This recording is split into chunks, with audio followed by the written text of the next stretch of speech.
My name's Marcus, and you and I are listening to a Thai football podcast with Dale and Rob.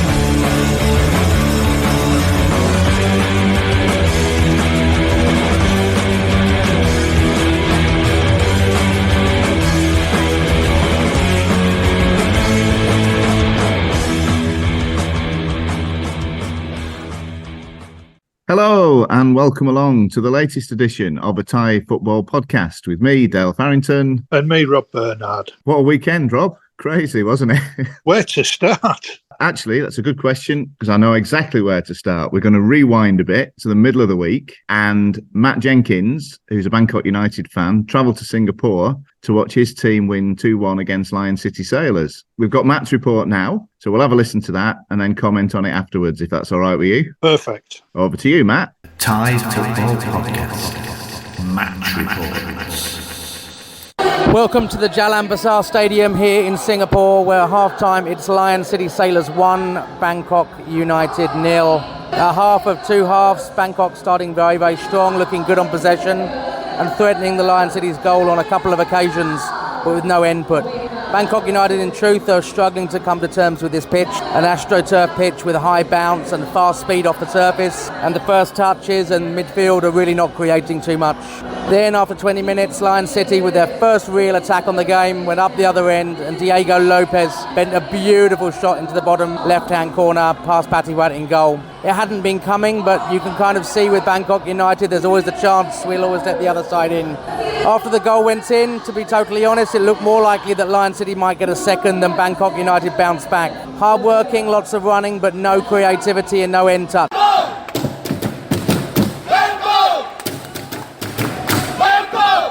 Full time at the Jalan Besar Stadium, and the final score, Lion City Sailors 1, Bangkok United 2. A much improved second half from Bangkok United, who got more composure, finding more time on the ball and dealing with that bounce a lot better. And within 5 minutes of the restart, Everton rose high from a corner and heading past the keeper. 1-1 and everything on the front foot for Bangkok United. 10 minutes later, Titipan drove in an absolute screamer from about 25 yards out into the top corner, giving the keeper no chance whatsoever. A much improved from second half from Bangkok United. A really good game as well. End-to-end, chances for both sides. Lion City Sailors had the ball in the net at 2-2. Bangkok United had the ball in the net for 3-1, but both cancelled out VAR and for fouls. First time I've ever heard VAR being chanted at any stadium by the Lion City Sailor fans. Quite funny. Overall, really good game. Bangkok deserved winners, I feel. Possession, chances over the time, but we ran it close, certainly in the first half. It didn't look as promising as it should have done, but second half a much better performance. Probably about 150 Bangkok United away fans, lots travelling from Bangkok, but also some local Thais in Singapore joining in the fun, making lots and lots of noise. Really massive respect to all those that travelled to the game. Fantastic venue, really good.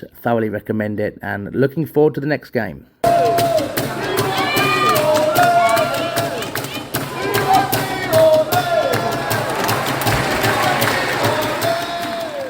Great stuff. And a fantastic win for Bangkok United as well. Yeah, and a good support by the sound of it. I mean, he said they took a few, and in my experience, I remember when we went to the Singapore Cup with Chonburi, there were a lot of expat Thais who came out to support us. So that's clearly a tradition that's carried on. Quite possibly easier for them to get to the game in Singapore than Thammasat as well. Without a doubt. And that fantastic public transport system, which we can wax lyrical for hours on end, or at least I could anyway. I really admire decent public transport. Yeah.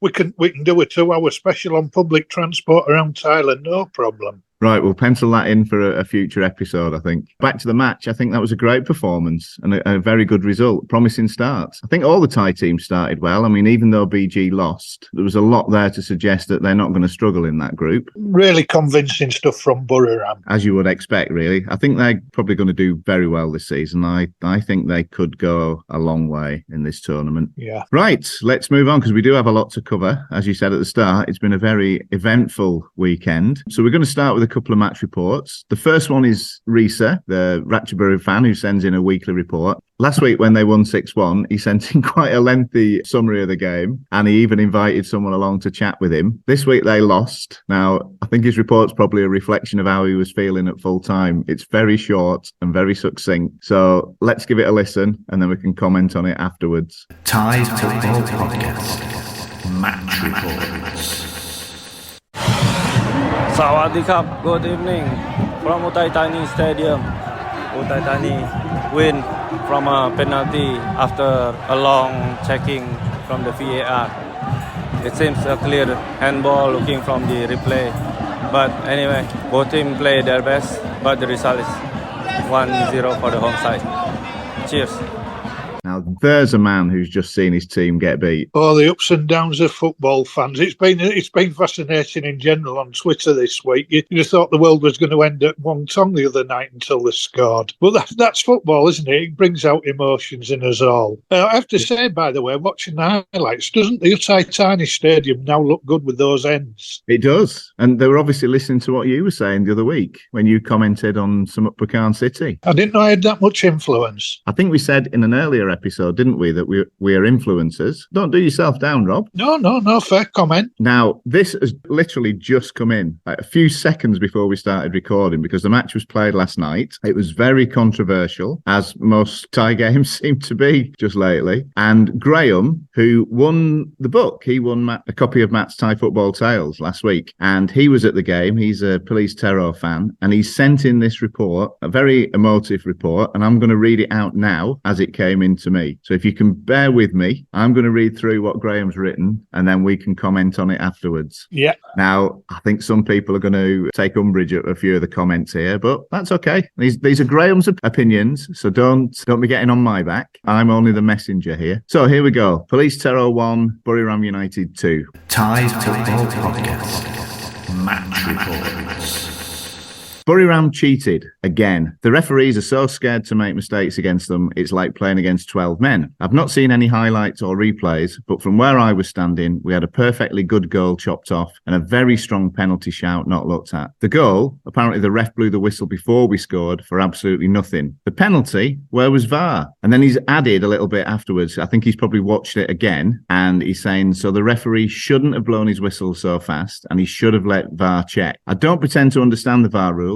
What chance have I got when the so-called professional referees clearly don't understand the rules either? But another Buriram game and another questionable decision in their favour. The fastest person to shake the ref's hand at full time, Nguyen. Almost as unlikable as Madam Pang. I hate that. I think it takes away all we like about football. The disagreements, the opinions, the feeling of a goal celebration. However, if they have it, they shouldn't be allowed to pick and choose when to use it. Doesn't take away from the fact police lost two very avoidable goals. Very poor defending. We only looked threatening when the main man, Isaac Honey, went up front. In my opinion, VAR should be dumped. Make football exciting again. However, it should be dumped by all, not just when Pang and Nguyen fancy not using it. And he's also sent in some comments from the police terror chairwoman, and she's clearly not very happy. We'll post these up on Facebook. She's basically just saying, you know, what's the point of having the campaign to save the Thai League when you get decisions like this, making a mockery of it all, and things aren't very fair. And I think she makes some good points, actually. I don't know. That was it. You watched the game, Rob. What do you think? Well, there might have been Graeme's opinions, but they're not far off mine either. How Terror didn't get a point out of that, I'll never know. They were so unlucky at times. Obviously, the goal that was chalked off, absolutely ridiculous. Would he have blown so quickly at the other end? I know that's a real talking point, but it makes you wonder. And, well, I can't comment on his thoughts about the two people in charge of his two favourite clubs, but whoever had the banner up at Trap with an image of a chairperson on a banner for a football flag, you know what I mean? I've never seen anything like it. This was the image of Pang, wasn't it, that was on display right in the centre of the away end. What's wrong with these people? It's worse than half and half scarves. I try not to get involved in the Pang thing because, I mean, she does actually have some good qualities. That's undeniable. But again, it's this ego thing, isn't it? That's something that we find quite hard to comprehend, I think. Perhaps it's just us. Perhaps it's us, Dale, in not getting the culture. Doesn't do it for me, I must admit. No, I'm in total agreement. It's all about the players, isn't it, and the coach. Going back to the police terror match last night, there were a lot of comments on Twitter. People weren't just inferring, they were out and out saying that referees are favouring Buriram United. Now, I don't know if that's the case, but I don't know. I'm not so sure. I mean, there were other incidents last night where he clearly could have given them a decision and he didn't. I think the thing is, Dale, whenever you're a dominant club, you are going to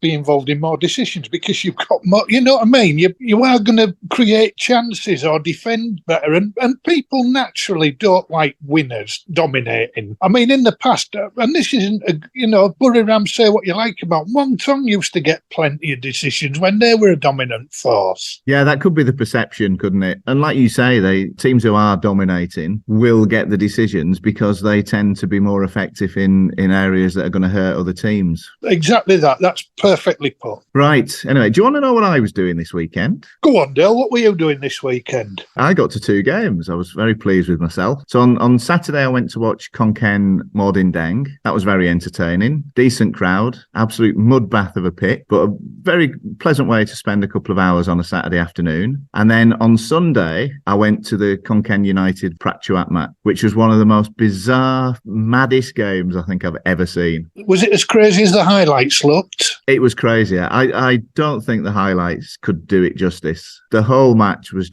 it was mad. It was absolutely mad. There were red cards, yellow cards. VAR was used more times, I think, than I've ever seen in a game. There were cards rescinded. There was a penalty given, a penalty saved, 7 goals, late drama. It was madness, absolute madness, but very, very enjoyable. I mean, I sat with Isaac, who's a Konkan United fan, so he's probably got a very different perspective on it. Because as a neutral, you can kind of sit back and enjoy it. But when it's your team, it's probably not as much fun, is it? No. But I'm so pleased that I went. If it's like that every week at Konkan United, people should get there as often as they can. All the highlights and games that I've seen, I think there's been some incredible action this week. There's no wonder gates are going up. I mean, it was started on Friday. The Port game was a great watch. Frustrating now if you're a Port supporter, the chances they're spurned, but it was a really good, entertaining game. I agree. Apart from the game I went to, I watched the Port game, I watched Mung Tong, and I watched the 2 games last night, and they were all very entertaining. And I just want to add to that this was my first experience of watching the games on the official channel. We've got the 3BB network, and it's absolutely superb. And setting it up was a doddle, 1 phone call, and I've got it on the telly. Probably the best I've ever seen, I think. So if there are any doubters out there, just give it a go. Honestly, I was very impressed. Yeah, I agree. Moving on, we've now got an interview, and this is absolutely lovely. We've done so many interviews over the past few weeks on this podcast, but this one is very special. I'm not going to give anything away. This is Joshua Grommen, who plays for Konkan United, and I interviewed him. This was before the mad match on Sunday evening. He's a lovely fella, and as you'll hear in the interview, he's such a good sport as well. So this is me and Joshua, and a little surprise. A Thai Football Podcast Interview. Welcome to the show, Joshua. Thank you. It's good to be here. How are you going, Dale? I'm doing very well, thank you. Yourself?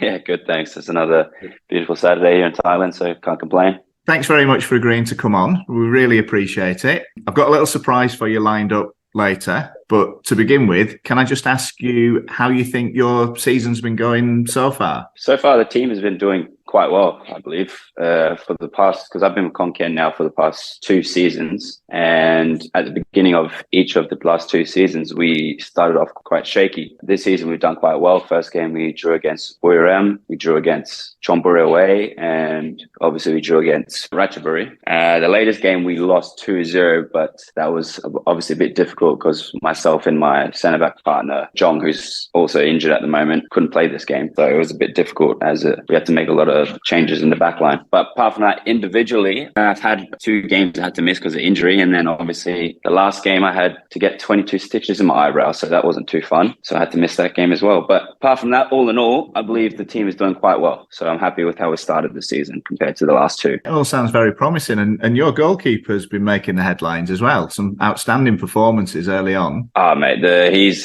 brilliant. When it comes to shot stopping, he's definitely up there in the Thai league as one of the better goalkeepers. for me, his reactions, his speed coming off the line. He's a very good goalkeeper, and he's quite young as well, I believe. I think he's only 25 or 24, so he's got a long way to go in the Thai league. He's done very well, hasn't he? And obviously he's got his international call up, which is great for him and good for the club as well, I would guess. Yeah, definitely. So what's your expectations for the rest of the season? You said you've had quite a solid start, and I mean, you couldn't have got a harder first game than Bury Ram.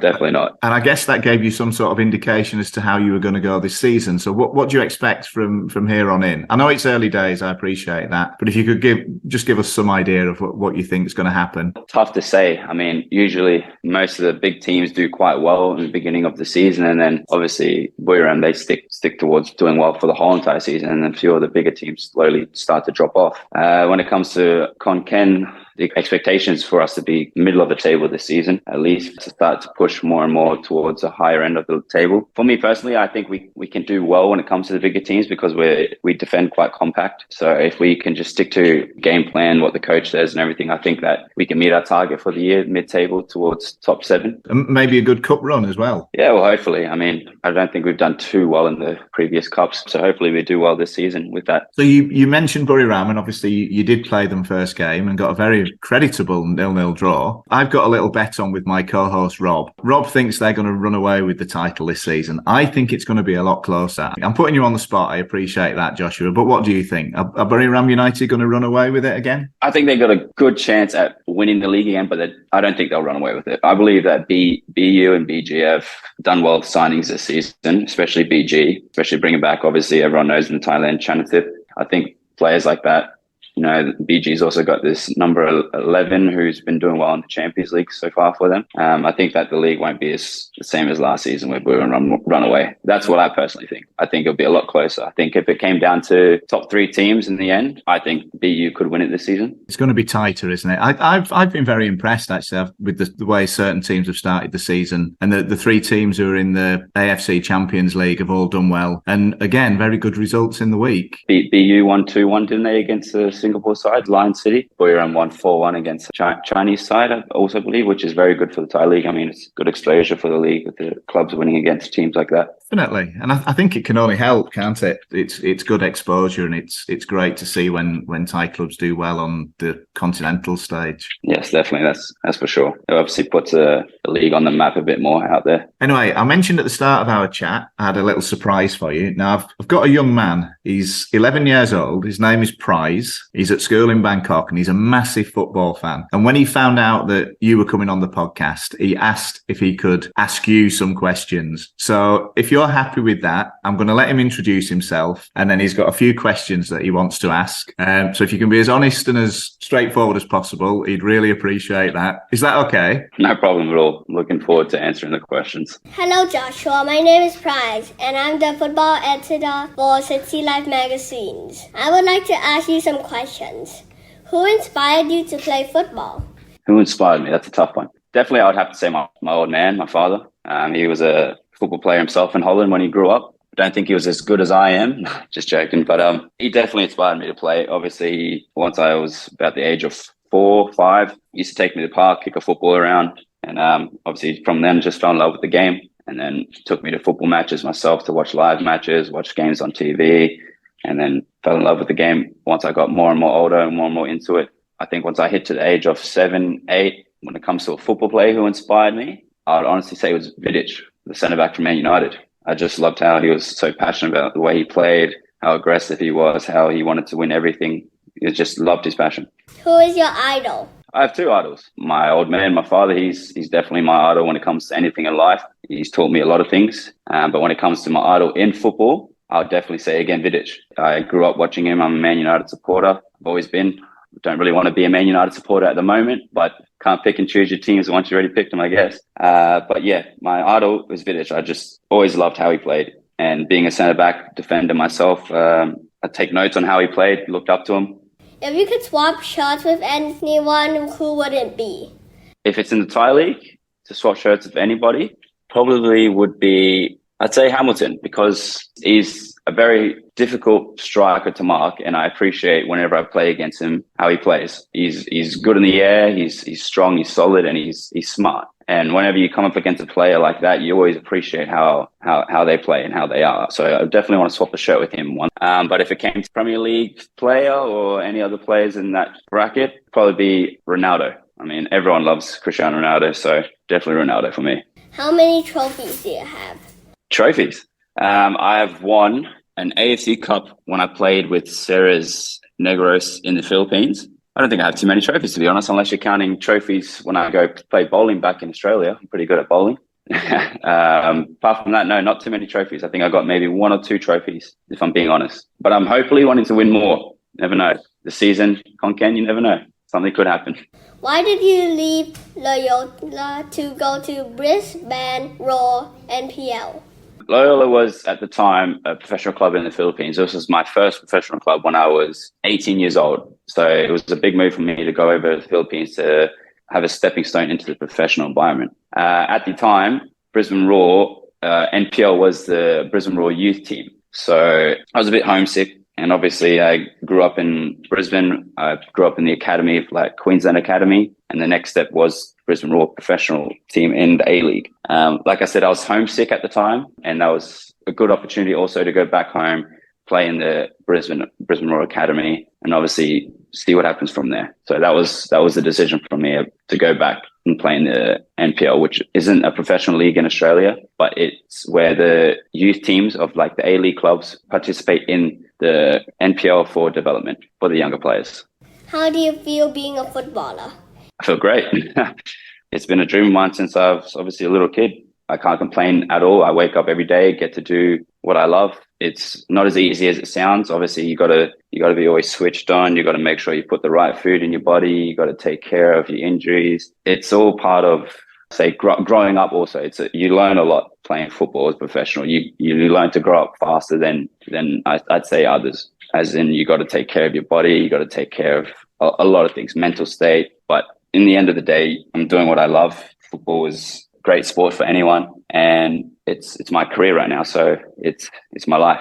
If you could, would you swap all your medals to win a Champions League? If I could swap all my bowling trophies to win a Champions League, I definitely would. There's no ifs or buts or maybes. It's a definite. That was brilliant. Thank you so much, Prize. They were fantastic questions. I think I'm going to be out of a job soon if you carry on the way you are doing. And thanks to Joshua. I really appreciate you answering those, mate. That's really kind of you. So is there anything you'd like to add just before we finish here? Not much, really. Just want to thank Prize. I just want to thank him for asking the really nice questions. I mean, there were just a few very smart questions. And obviously, if football is the career choice you want to do, don't give up on it. Chase your dream. And I hope someday you can achieve your goals. And I also just want to say thank you, Dale, for, setting up the interview. I really appreciate it and taking your time out. It was brilliant. I enjoyed it. No, that's great. Thank you so much for coming on. And who knows, Prize might even be inspired to take up bowling. Well, it's a good way to win trophies, that's for sure. Anyway, thanks very much, Joshua, for coming on, and good luck for the rest of the season. I hope you do well. Keep in touch, and we might get you back on before the end of the year, if that's okay. Sounds great. Really appreciate it. Brilliant. Thanks a lot, mate. Take care. You too. Well, thanks ever so much, Joshua. That is really good. What a consummate pro. And well done, young man, with the questions. It was lovely, wasn't it? It really was. And like I said, Joshua, just when I mentioned it to him before the interview, he was really up for it. He said, oh, yeah, I'll give that a go. And he did the whole thing in the spirit in which it was intended. And I'm sure Prize is going to be absolutely delighted when he hears that. No, it's good, isn't it? You often hear bad things. And let's be honest, we've covered quite a lot of controversy already in the show, but it's great when you hear people like that. There's so many good people out there. Without a doubt. It was such a lovely thing to do. Anyway, talking of good people involved in Thai football, it's time for your roving report, Rob. And I'm going to gloss over the little dig that you give to me and Joshua in this. So, would you like to introduce it? Yeah, it was local derby day in Seasicket between Seasicket United and Riza Salai United. Very soggy encounter, but a lovely afternoon out. Very sociable afternoon out, I have to say. Rob's Roving Report. Internazionale and Milan. Boca and River, Liverpool and Everton, Rangers and Celtic, Scarborough and York. Yes, all world famous derbies that trip off the tongue. A big day for football fans in those particular areas. It's the same here this weekend as I head into the city for what I am calling El Cícico, for the clash between Cisaket United and Riza Salah United.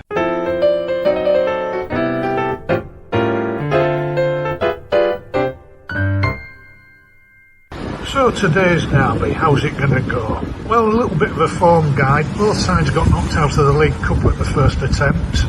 Cisaket went to the same opponents as in the League Cup, Marsarakan last week, who were the North Eastern T3 champions last season.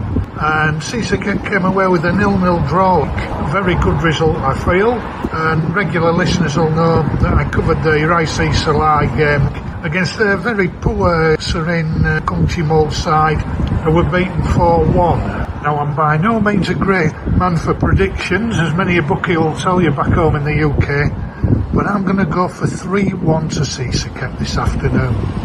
But while I might not be very good at predictions, Josh and Dale, here's one that is going to be right. Or am I going to romp it, boys?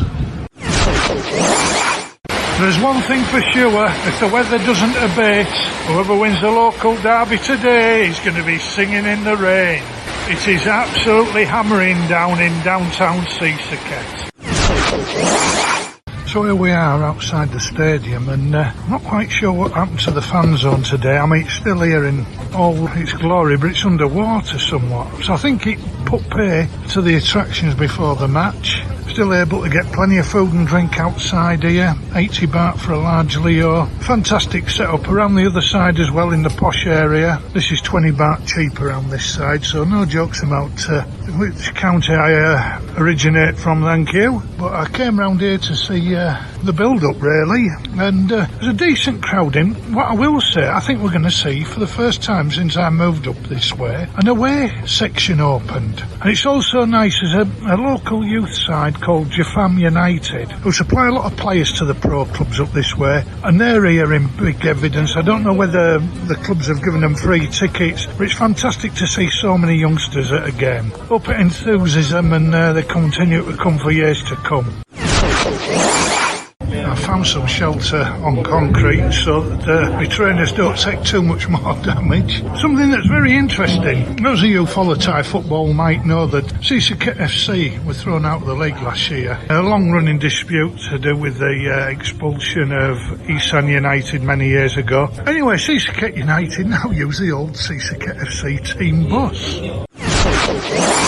I've no idea what this song is. Every time I come, it's played before games, and maybe a Cisaket folk song, I'm not sure.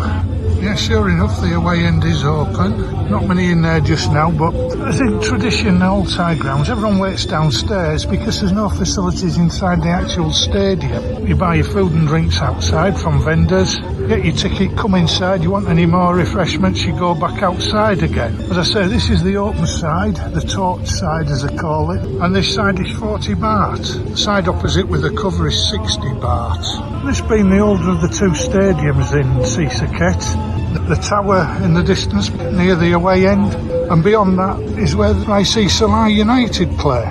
So living in this part of the world, there's always something to watch. Something very different in Thailand compared to other countries in the Western world. I'm actually going to start, and there's visible puddles all over the pitch. It just doesn't bother them, they get on with it. It'll be very interesting to see how both teams cope. The rain fortunately seems to have passed us now, and the sun will soon dry it out, but it's going to lead to errors, which as a neutral, well semi-neutral anyway, all adds to the excitement as far as I'm concerned. As the music cranks up, the teams are ready to walk out onto the pitch. Let's hope we have a cracking local derby. Plenty of goals, and for once, me getting a prediction right.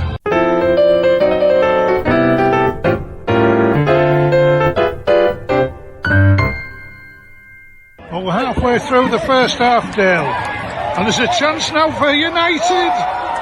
Cisaket United, that is. Flagged offside.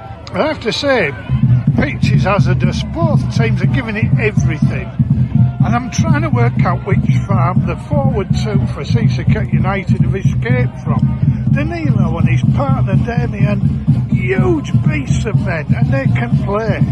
A huge upgrade from what I saw last season down here. An Argentinian supporting them just behind there, behind the front two, can also play football. So the credit right, Salai are sticking with it. It's a good game, it's a good game. Hang on, Dale, hang on! Oh my God! How's he kept that out? The defenders kept it off the line, slid on the water, and I wouldn't like to think which part of his anatomy is hit the post. Still 0-0. So the teams head for the tunnel. 0-0 half time here in the derby. To be quite honest, Cece get the better of the two sides, but not a lot of goal scoring opportunities. I think there'll be more in the second half as limbs begin to tire on this exerting surface. But now 0-0 half time. A fan group called Seasicket Hardcore advertised online during the week. Get fans here, get involved. They've done prize draws today. Dancing girls weren't outside, they're there now on the podium. Seem to be getting quite a lot of attention for some reason. There's a game on, gents. Watch the match. But yeah, seriously, it's great to see clubs using different methods to entice fans along. I know that some at Pecan City tonight are offering free ice cream. The track supporters tracked the Port fans exemplary last night, and that's what it's about. Fantastic to see here in Thai football. 10 minutes after the restart, Dale, and still nip and tuck, but the Argentinian star for Seasicket United, Panigadzi, well, I'll be honest, other referees might have shown him a red. He just got a yellow card for one of those horrible challenges. He knew exactly what he was doing, raking down the Achilles of an opponent. Yellow card the result, and nice Salai players rightly going spare. Still 0-0. Well, we're in the 63rd minute, Dale, and Ricey Salai players are going absolutely bonkers. The ball was in the net, the linesman had his flag up. I'll be honest, it looked very dubious from where I'm sat. 0-0. Dale, this week's Golden Handbags winner, 65 minutes. It was a matter of time before it went over the top. They're all pushing and shoving. Lots of fierce rivalry out on the pitch tonight. Up to the referee to sort it out. Well, I don't suppose that Glenn Gregory back in Sheffield in the 80s was considering this derby when he sang about no passion missing. But there isn't. The referee's handing out more cards than a croup here. If this ends up 11 aside, I'll be astonished. Still 0-0. There was absolute chaos in the box. I think the ref's given a penalty to Ricey Salai. I was just about to say, the coach of the away team, a massively bold decision, taking off defender Gideon Chukwuma, who's been outstanding. No sooner as he made the decision, there's a scramble in the Seasicket box. The ref has pointed to the spot, even though the ball went into the net. Penalty Ricey Salai. Don't forget, they had two last week. They missed one and scored one. The same player as last week, Nachinon, trusted with the kick. He's saved! Oh, would you believe it? Whoa. There's 4 minutes plus stoppage time remaining. The crowd are going crazy. Still 0-0 here in Seasicket. Well, Dale, it's inevitable. The Ricey Salai player has picked up a second yellow. And to be quite honest, though, it wasn't a straight red. I'm astonished. So, they miss a penalty and down to 10 men within the space of a few seconds. And blow beats the bloke who missed the penalty. Natchinon's on his way. Oh, he's going to enjoy Saturday night. Passionate, nasty, fearless, farcical. Just some of the words the great Les Dawson would have used to fill in the blanks on his great show. As this game also ended blankety blank, 0-0 between Seasicket United and Riza United. No passion missing, as I mentioned before. Both teams going at it gung-ho. The weather conditions not helping, the pitch an absolute quagmire, the referee an awkward job in all fairness. Both teams will go away scratching their heads how there wasn't a goal. I would guess that Riza will be the happier of the two. So one thing that tonight proves is that local derbies matter wherever they are around the world. The players gave everything tonight. It wasn't high in quality at times, but they put their bodies on the line, and that's what I like to see when I pay me money to go and watch a football game. Yeah, 0-0. I think Seasicket United will reflect on it at the end of the season and may even regret those 2 points. Long season ahead, but well played by Seasalai. Real determination. 0-0 here in the Seasicket derby. Excellent, as usual. And I see what you mean when you say very sociable. It sounded like you had a great time. Yeah, it was good. You know, just getting out there and talking to people, it makes it, doesn't it? It does. I mean, that's what it's all about, really, isn't it? It's great to get down and watch the lower leagues. And I think you do a fantastic job promoting it, Rob. You make it sound so wonderful, and all credit to you, I think, that comes across in all your reports. No, thanks very much for that. And I'd encourage anyone. We always put the fixtures, as we say, on Facebook. Try and go and watch your local stuff. Look, if you don't enjoy it, it's going to cost you 60 baht. And you can't really complain at that, can you? I know one or two who would, but no, you can't. Hi, my name is Fran, and I'm listening to a Thai football podcast. Last week, we introduced our new feature where we've asked people to send in some questions. We've got 3 more this week. We've got a question from Grant, a question from Isaac, and a question from Graeme, who's already featured on this show. Listeners' question. Our first question this week comes from Grant. Officiating is often and sometimes rather harshly criticised by fans and cited as a huge turn-off for spectators. How would you go about elevating standards? Well, I'm not sure how we would do it. I mean, it is what it is, isn't it? And it is part of the game to me. I mean, look how much we've spoken about it today. It's unlikely to change, so just make the best of it. But please, if you're going to use VAR, use it properly. For me, elevating standards, I think obviously training for referees, bringing people in from other countries to show them how to deal with situations. But I also think that the coaches and the players have a lot of responsibility in this. And I mean, last night as well, we saw it, didn't we, when, rightly or wrongly, the goal, in inverted commas, was ruled out. But the way the Police Terror players reacted just wasn't on. They were pushing and shouting at the referee. And it just doesn't help, and that's something that they've got to take responsibility for. And the coaches have got to take responsibility for as well, I think. I mean, the referee definitely got it wrong last night, and you could argue that it would have stopped all that happening. But the guy who pushed the ref should have been off. And probably there was a case for 1 or 2 of the others to go as well. Yeah. Anyway, second question. This is from Isaac. What has surprised you the most so far over the first few match days? Well, to be honest, nothing's really shocked me. I had big hopes for the season, and it's come to fruition. Although the Bangkok United form really has stood out. I think a lot of people were expecting them to struggle, weren't they? But they have. And they were well worth their win last night. And Friday's going to be pretty important, isn't it? Bangkok United against Buriram United. As for what surprised me, I think we mentioned it earlier. It's been very entertaining. I don't think I can remember a start to a season where there have been so many games that have been very open. 2 teams both going for it. And it's led to some very entertaining football and some interesting results. Yeah. You wouldn't like to do a fixed odds coupon on Thai football at the moment. Unless you're in the know. Well, that's right. That's right. We won't go down that road. No, I think that's probably best left. Anyway, third question for today is from Graeme. And he's probably got you in mind for this, Rob. What do you do on days when there's no football?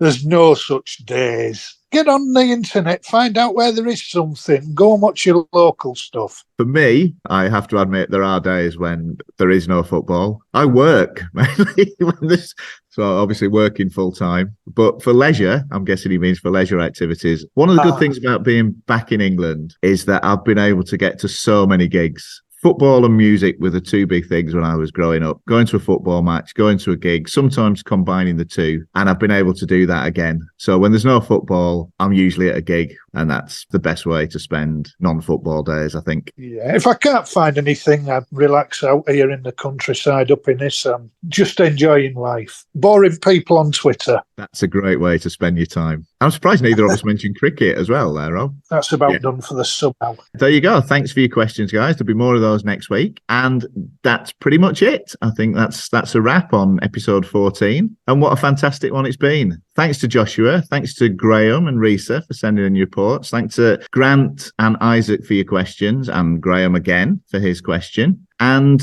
thanks to you, Rob. What are you up to this week? Well, I'm going to try a big challenge. I don't know if it's going to come off, but all being well, I'm going to get to Yasserton on Sunday by public transport. Oh, good luck with that. I'd like to hear how that pans out. Well, if I'm not here next week, you'll have to find a replacement. We'll send out a search party. Yeah. Brilliant. Well, enjoy it, and I look forward to hearing all about it, and I'll speak to you soon, mate. Great stuff. Have a great week, everyone, wherever you are.